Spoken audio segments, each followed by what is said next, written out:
Hi, ನನಗೆ ಇವತ್ತು ನನ್ನ ಚೈಲ್ಡ್ಹುಡ್ ಡೇಸು ತುಂಬ ಜ್ಞಾಪಕಕ್ಕೆ ಬರ್ತಾಯಿತ್ತು. ಯಾಕೆ ಗೊತ್ತಾ, ನಮ್ಮಮ್ಮ ಈ ಮಳೆ ಬರೋ ಸೀಸನ್ನಲ್ಲಿ ಬಿಸಿ ಬಿಸಿಯಾಗಿ ಕಿಚಡಿ ಮಾಡಿ ಕೊಡ್ತಾಯಿದ್ರು. ಇವತ್ತು ಕೂಡ ನಾನು ಒಂದು ಡಿಫ್ರೆಂಟಾಗಿರುವಂಥ ಕಿಚಡಿ ಮಾಡೋಣ ಅಂತ ಡಿಸೈಡ್ ಮಾಡಿದೆ.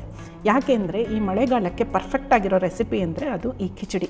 ಆದರೆ ನಾನಿವತ್ತು ಸ್ವಲ್ಪ ವೇರಿಯೇಷನಲ್ಲಿ ಮಾಡ್ತಾಯಿದ್ದೀನಿ ಮತ್ತು ಒಂದು ಸೀಕ್ರೆಟ್ ಇಂಗ್ರೀಡಿಯೆಂಟ್ನ ಕೂಡ ನಾನು ಯೂಸ್ ಮಾಡ್ತಾಯಿದ್ದೀನಿ.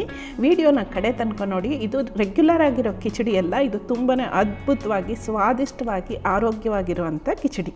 ಫಸ್ಟು ನಾನು ಇಲ್ಲಿ ಒಂದು ಕುಕ್ಕರ್ಗೆ 2 ಸ್ಪೂನ್ ತುಪ್ಪ ಮತ್ತು 2 ಸ್ಪೂನ್ ಎಣ್ಣೆನ ಕೂಡ ಹಾಕ್ಕೊಂಡಿದ್ದೀನಿ. ಸ್ವಲ್ಪ ಜೀರಿಗೆ ಒಗ್ಗರಣೆ ಮಾಡಿಕೊಂಡು ಸ್ವಲ್ಪ ಸ್ಪೈಸಿ ಟಚ್ ಇರಲಿ ಅಂತ 1 ಇಂಚಷ್ಟು ಚಕ್ಕೆ, 2 ಏಲಕ್ಕಿ, 1 ಸ್ಪೂನಷ್ಟು ಸೋಂಪು, ಹಸಿಮೆಣಸಿನ್ಕಾಯಿ ಮತ್ತು ಶುಂಠಿನ ಹಾಕಿ ಒಂದು ಸಣ್ಣದಾಗಿ ಒಗ್ಗರಣೆನ ಮಾಡ್ಕೊತಾ ಇದ್ದೀನಿ. ಇದಕ್ಕೆ ನಾನು ಕ್ಯಾಶ್ಯೂ ನಟ್ಸ್ ಕೂಡ ಹಾಕ್ತಾಯಿದ್ದೀನಿ. ಸ್ವಲ್ಪ ಕ್ರಂಚಿನೆಸ್ ಇರುತ್ತೆ, ತಿನ್ಬೇಕಾದ್ರೆ ಕ್ಯಾಶ್ಯೂ ನಟ್ಸು ಮಧ್ಯ ಸಿಕ್ಕರೆ ತುಂಬ ಟೇಸ್ಟಿಯಾಗಿರುತ್ತೆ ಅಂತ ನಾನು ಸಾಮಾನ್ಯ ಕ್ಯಾಶ್ಯೂ ನಟ್ಸ್ಗೆ ಒಗ್ಗರಣೆಗೆ ಹಾಕೋತೀನಿ. ಇದು ಆಪ್ಷನಲ್ಲು, ಇದ್ರ ಬದಲಾಗಿ ನೀವು ಕಡಲೆಕಾಯಿ ಬೀಜ ಕೂಡ ಹಾಕ್ಕೋಬೋದು. ನೆಕ್ಸ್ಟು ನಾನು ಇದಕ್ಕೆ ಒಂದು ಈರುಳ್ಳಿನ ದಪ್ಪದಾಗಿ ಕಟ್ ಮಾಡಿ ಹಾಕ್ಕೊಂಡಿದ್ದೀನಿ. ಈರುಳ್ಳಿನ ಉದ್ದುದ್ದ ಹೆಚ್ಕೊಂಡಿದ್ದೀನಿ. ಈ ಈರುಳ್ಳಿ ಬದಲಾಗಿ ನೀವು ಇವನ್ನು ಸಾಂಬಾರು ಈರುಳ್ಳಿ ಬರುತ್ತಲ್ಲ, ಉಂಡೆ ಉಂಡೆಯಾಗಿ ಚಿಕ್ಕ ಈರುಳ್ಳಿ, ಅದನ್ನು ಕೂಡ ಹಾಕ್ಕೋಬೋದು. ಅದು ಹಾಕಿದ್ರೆ ಇನ್ನೂ ತುಂಬ ಟೇಸ್ಟಿಯಾಗಿರುತ್ತೆ. ಜೊತೆಗೆ ನಾನಿಲ್ಲಿ 1 ಕಪ್ಪಷ್ಟು ಟೊಮೆಟೊನ ಹೆಚ್ಚು ಹಾಕ್ಕೊಂಡಿದ್ದೀನಿ. ಹಾಗೆ 1 ಕಪ್ಪಷ್ಟು ಮೆಂತ್ಯ ಸೊಪ್ಪನ್ನು ಕೂಡ ಹಾಕ್ಕೊಂಡಿದ್ದೀನಿ. ಎಲ್ಲನೂ ಕೂಡ ಒಂದು 2 ರಿಂದ 3 ನಿಮಿಷ ಫ್ರೈ ಮಾಡಬೇಕಾಗತ್ತೆ. ತರಕಾರಿ ಎಲ್ಲ ಸ್ವಲ್ಪ ಬೆಂದಂಗೆ ಆಗಿದೆ ಅಂತ ಆದಮೇಲೆ ಇದಕ್ಕೆ ನಾನು ಪೌಡರ್ ಮಸಾಲೆಗಳನ್ನ ಆ್ಯಡ್ ಮಾಡೋಕ್ಕೆ ಹೋಗ್ತೀನಿ. ಒಂದು ಅರ್ಧ ಚಮಚದಷ್ಟು ಅರಿಶಿನ, garam masala powder, kitchen king powder ಮತ್ತು ಸಬ್ಜಿ ಮಸಾಲ ಅಂತ ಸಿಗುತ್ತೆ, ಅದನ್ನು ಕೂಡ ಹಾಕ್ಕೊಂಡಿದ್ದೀನಿ. 1 ಸ್ಪೂನ್ ಚಿಲ್ಲಿ ಪೌಡ್ರು ಮತ್ತು ರುಚಿಗೆ ಬೇಕಾದಷ್ಟು ಉಪ್ಪು. ಇನ್ನೊಂದು ವಿಷಯ ಮರೀದಿರ, 1 ಸ್ಪೂನ್ ಸಕ್ಕರೆನ ಹಾಕ್ಕೊಳ್ಳಿ. ಟೇಸ್ಟು ತುಂಬಾ ಚೆನ್ನಾಗಿ ಬರುತ್ತೆ. ಈಗ ಎಲ್ಲ ಮಸಾಲೆಗಳು ತರಕಾರಿ ಜೊತೆಗೆ ಮಿಕ್ಸ್ ಆಗೋವರೆಗೂ ಒಂದು 2 ಮಿನಿಟ್ಸ್ ಫ್ರೈ ಮಾಡೋಣ. ಅದು ಡ್ರೈ ಮಸಾಲೆ ಆಗಿರೋದ್ರಿಂದ ತುಂಬ ಚೆನ್ನಾಗಿ ಮಿಕ್ಸ್ ಆಗಬೇಕು.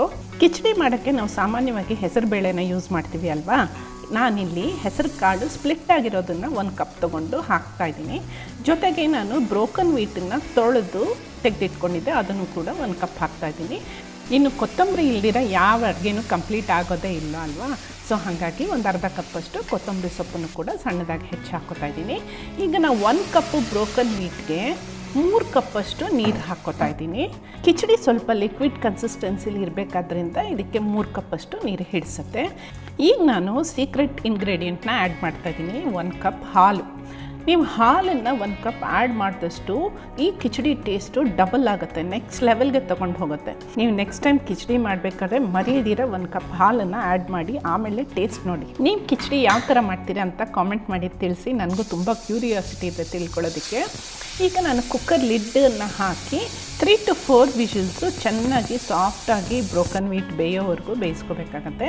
ತುಂಬ ಕಾಂಪ್ಲಿಕೇಶನ್ ಇಲ್ದಿರ, ಯಾವುದೇ ಗ್ರೈಂಡ್ ಮಸಾಲೆ ಇಲ್ದಿರ ಇನ್ಸ್ಟೆಂಟಾಗಿ ಟೇಸ್ಟಿಯಾಗಿ ರೆಡಿ ಆಗುವಂಥ ಬ್ರೋಕನ್ ವೀಟ್ ಕಿಚಡಿ ಇದು. ವೆಯ್ಟ್ ಲಾಸ್ ಡಯಟ್ಗೆ ಪರ್ಫೆಕ್ಟ್ ರೆಸಿಪಿ.